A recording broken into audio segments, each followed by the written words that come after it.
Hello everyone. How are you? What if one man was asked to build something the world had never seen before? Not a palace, not a temple, but a gigantic wooden ship in a world where rain had never fallen. Imagine standing in an endless land under calm skies. No storms, no oceans rising, no floods in history. People are living normal lives, trading, laughing, celebrating, building their futures. And in the middle of all of it, one old man begins cutting down trees for a reason nobody can understand. That man was Noah. According to ancient scripture, God gave Noah a command so unbelievable that even today it sounds impossible. Build an ark. A massive vessel longer than a football field and tall as a 3-story building. It would become the only safe place on Earth before a catastrophe unlike anything humanity had ever witnessed. But here's the terrifying part. The Bible tells us the measurements of the ark. It tells us the type of wood. It tells us why it was built. But it never explains the brutal reality of building something this enormous in an ancient world with no machines, no engines, no cranes, no electricity, and no modern engineering. Think about it. How do you move trees weighing thousands of kilograms across muddy ground? How do you create a floating structure strong enough to survive a global flood? How do you convince your own family to keep working while the entire world mocks you every single day? And even stranger, how did Noah know the flood was real when nobody had ever seen rain before? For years, Noah worked in silence while people laughed at him. Children pointed at him. Workers mocked him. Entire communities probably called him insane, because from the outside, it looked ridiculous. A giant ship, nowhere near the sea. But Noah kept building. Day after day, tree after tree, beam after beam. And then something impossible happened. Animals began arriving on their own. Not captured, not hunted, not forced. Pairs of creatures emerged from forests, mountains, and valleys as if an invisible force was guiding them. Predators walked beside prey. Birds circled above the ark. The world had never seen anything like it. Then the door closed. Not by Noah, by God himself. And moments later, the sky changed forever. The ground shook violently. Water exploded from beneath the earth. Thunder cracked across the heavens. And for the very first time in human history, rain began to fall. What followed erased the ancient world. Cities disappeared beneath black water. Mountains vanished into storms. Civilization collapsed under waves powerful enough to destroy everything humanity had ever built. But floating above the chaos was one ship, one family, one final hope for life on Earth.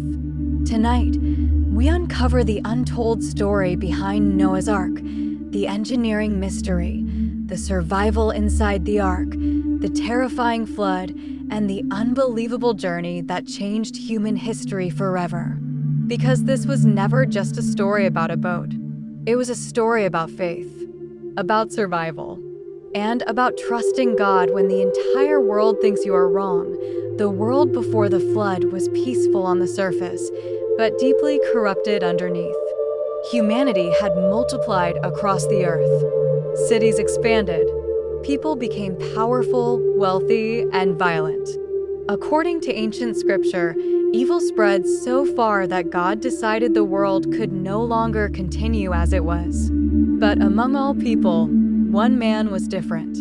Noah was described as righteous, obedient, and faithful. And because of that, he was chosen for an impossible mission. God commanded Noah to build an ark unlike anything ever created before. The dimensions were enormous, approximately 137 meters long, 23 meters wide, and 3 stories high. This was not a fishing boat. It was a floating fortress designed to survive the destruction of the entire world. But the command came without modern blueprints, machinery, or engineering manuals. Noah had only his experience, his determination, and his faith in God. The first challenge was location. A structure this massive could not be built on weak ground. Noah likely spent weeks searching for stable land strong enough to support the weight of the ark during construction. He would examine the soil carefully, pressing his feet into the earth, checking for moisture and stability. Nearby forests of cypress wood were essential because God specifically instructed that the ark should be built from that timber. Once the location was chosen, the exhausting labor began. The land had to be cleared manually. Massive stones were removed one by one. Thick roots buried deep underground had to be cut out.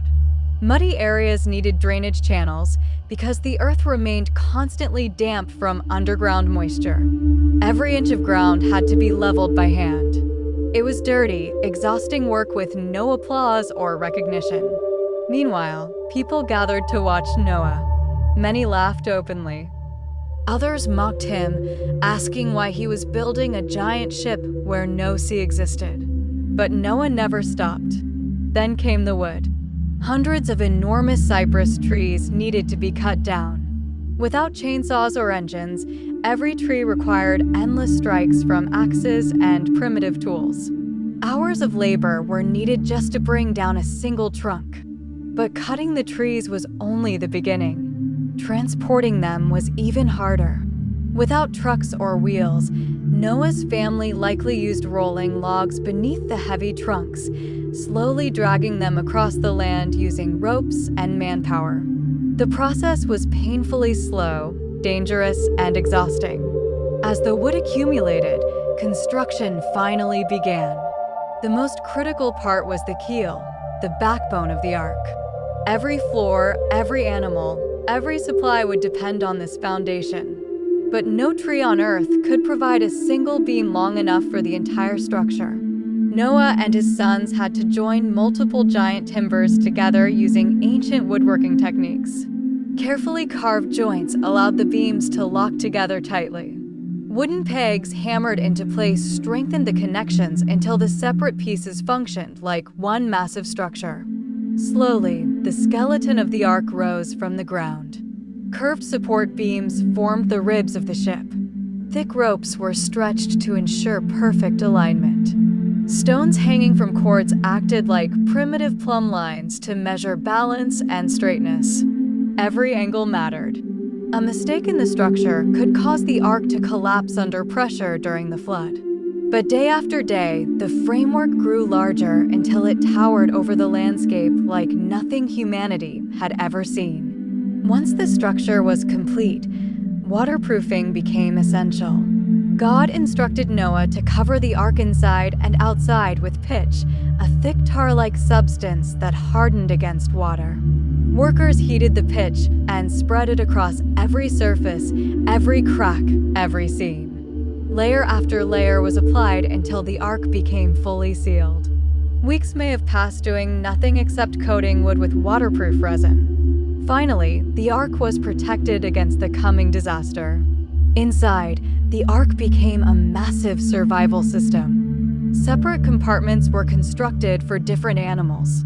Heavy creatures were likely placed on lower levels to stabilize the vessel. Medium-sized animals occupied the middle deck, while birds and smaller creatures stayed above where ventilation was better.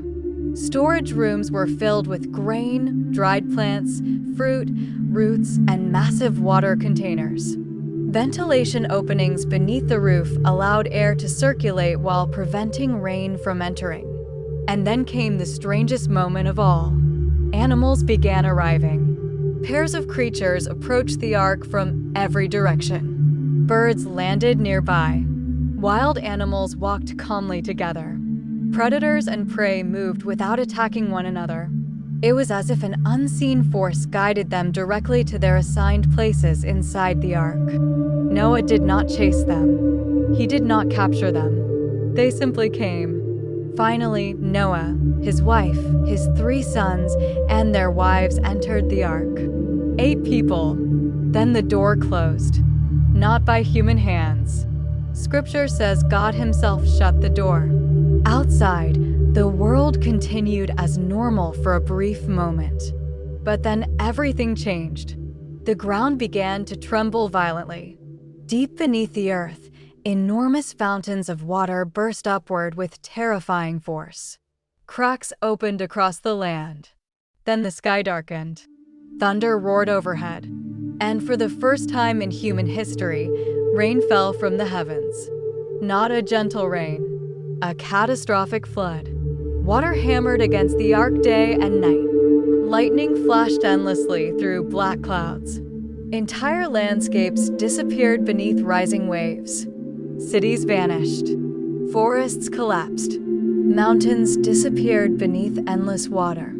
The ark, once motionless on dry land, finally lifted and floated into the storm. Inside was fear, exhaustion, noise, and survival. The ark creaked constantly under pressure. Animals cried throughout the darkness. Noah's family worked every day feeding creatures, cleaning waste, checking supplies, and praying the structure would hold together. Outside, the old world was dying. Inside, the future of life on Earth floated above the destruction. Rain continued for 40 days and 40 nights. But even after the rain stopped, floodwaters covered the Earth for months. The ark drifted endlessly with no sails, no steering, and no control.